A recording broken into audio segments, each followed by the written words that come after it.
It's been a while. I am back though. Today is finally the day when we get to networking.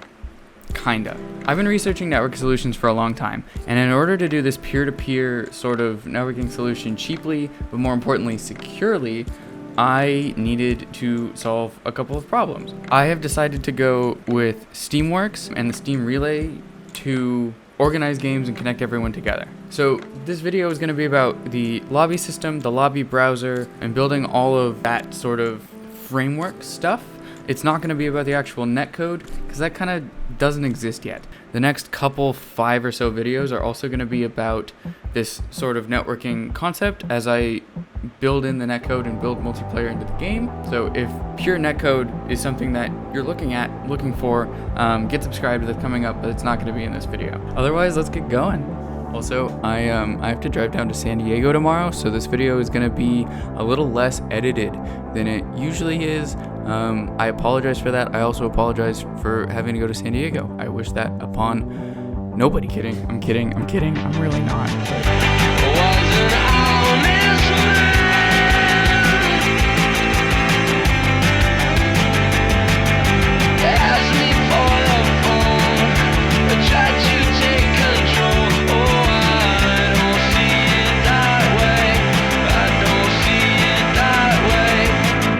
Okay, so I said I was going to be doing networking next, and oh god, that was August of 2022. Since then, I've made the data box settings video, I made the enemy overhaul, and I made the sword combat overhaul.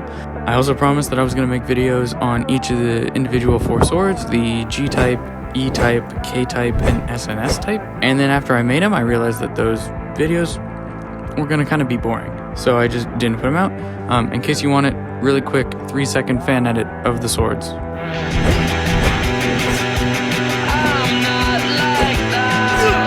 Okay, then I did bug fixing week 2023. Woo, yay, fun. It was so boring. It was all necessary. I understand that, but not fun. Not very fun. Then I started researching networking solutions and netcode stuff. Probably late July 2023. I found a couple tutorials which I wanted to follow, both by winterbolt games on YouTube. I'll link the videos down in the description.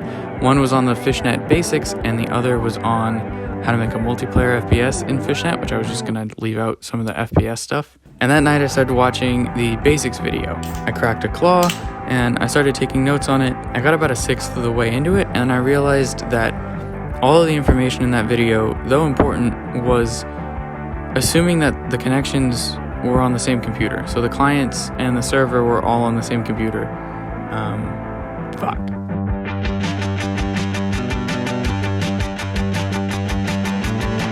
Now the information in these tutorials is still valuable. It's just, without getting into the whole TCP IP protocol stack, it all pertains to the application layer, which is great. We're gonna need most of our programming in terms of netcode stuff is gonna be in the application layer. But how do we get the information from one computer to another one? Even if it's just on the same network, how do we discover a LAN computer? How do we discover a computer over the open seafaring internet? The networking solution is actually an application in itself in terms of the application layer. It will make its own messages in order to sync variables. Yeah, just variables. But the application layer message has to get encapsulated into a transport layer segment in order to actually be sent to another computer. So I need to pick some transports. I am absolutely smothering Mr. Shakeman. So that's sort of glamorized. The way that this manifested is this 3-day existential crisis migraine. In the script, I call this falling into the rookie hole. Are we using TCP? Are we using UDP? Are we how does NAT gonna work? NAT enables a bunch of computers on the same IP to effectively use the same public IP. How do we deal with that? If we're gonna do this peer-to-peer thing, showing everyone's IPs to everyone else, how do we punch through it? I don't want to get swatted. And then I sort of devolved into this, I should write my own networking solution. Nothing's ever going to be perfect for me, so I should just make it myself, because that's what Among Us did, and that's what BattleBit did. So I decided on 2. Fishysteamworks, and I decided on Fishnet Discovery.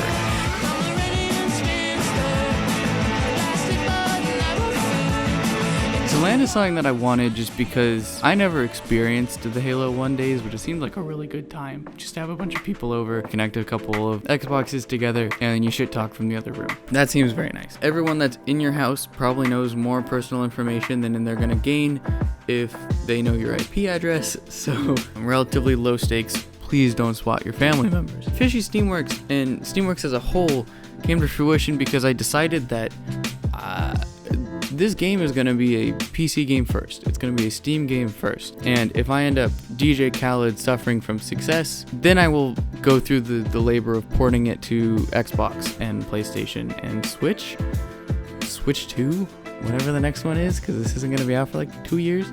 Steam also provides a relay service, and high level what a relay service is it's an agent in the middle of a peer-to-peer network. It acts as a server in a peer-to-peer network. It collects everyone's contact information and then masks it and encrypts it again so that everyone has to go through the relay to get to everyone else, and thus hides all of the IPs in that peer-to-peer network, which makes it a lot more secure. And Steam offers this for free as long as you pay the $100 fee. Because you can't see other people's IPs, you can't hack them or DDoS them nearly as easily.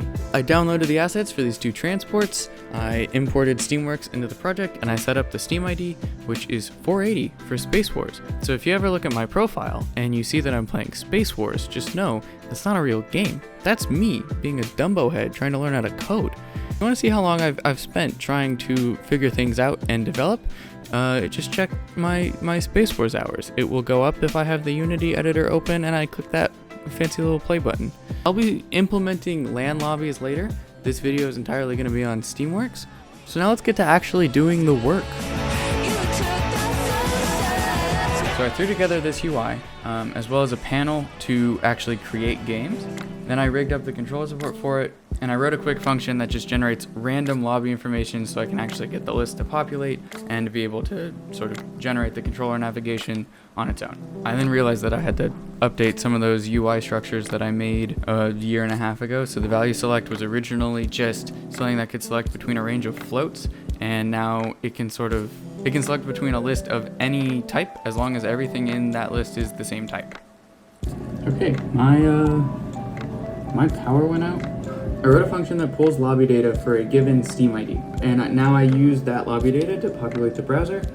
Since I'm using a public Steam ID to test, you get exposed to the CS student brain rot, the programmer brain rot that is what people name their variables, their temporary stuff. And so these lobbies kind of get some weird and offensive names. I've seen the N-word, I've seen the prestige 6-letter F slur, the usual horny guy slew of boobs lobby, tits lobby, ass game.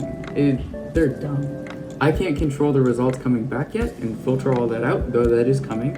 And other than that, the lobby browser is now working, unless you want to join one of those games, and it's wicked broken because it doesn't have the metadata that we need.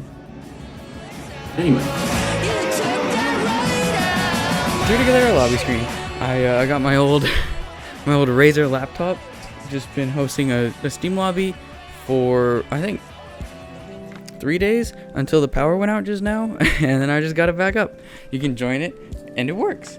The general setup of the lobby screen is that the owner can see this panel right here, which allows you to edit the variables of the game, which is right now the map, the game mode, and the number of teams, and then the UI will dynamically update to show teams. So if it's on free-for-all, just got players. We allow everyone in the lobby to join their own team. It looks a little different if you have multiple local players because these buttons won't be here, and rather you join with the D-pad, which is actually kind of cool. So you can either have free-for-all, 2, 3, or 4 teams. I haven't set it up so that certain maps can play on certain modes with a certain number of teams because that's a little headache, and I've had a lot of those recently. Store lists of everyone who is in each team and everyone who's in the unassigned so that these can be populated quickly. And if you hit leave team, it sends it to the default list, and if you join a team, it goes to that one.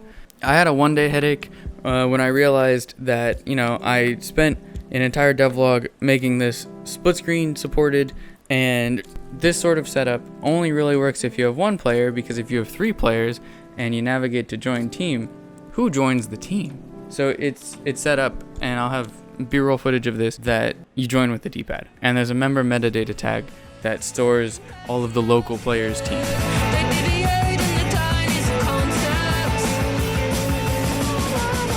So somehow what took the longest was implementing controller support for the lobby screen.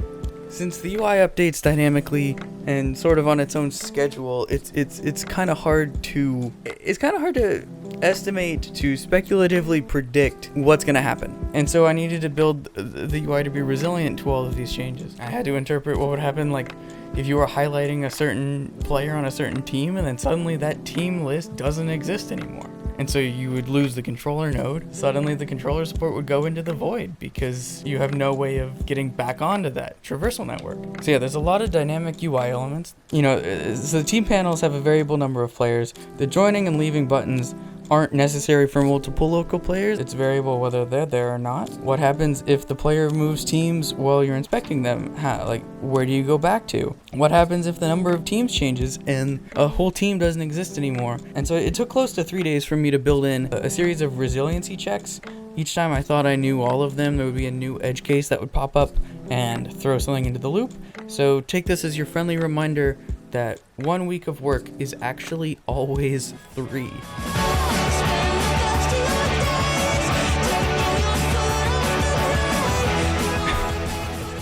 So that's Steamworks and Lobbies, and next time I'm actually going to be implementing netcode, so if that is something that you want, definitely stick around, get subscribed. I have 6 videos planned, some on making maps, just simple test maps, making the game mode, setting up the kill feed, the chat, the scoreboard, all of that sort of stuff that is sort of integral to how the game is perceived, or at least the state of the game is perceived. I'm gonna try and get the next video out soon, but that's not a good track record for me. During the wait, there's always the previous Castle Wars videos. I have 2 games on the App Store and on Google Play. I'd love it if you check those out. Other than that, I'll see you later.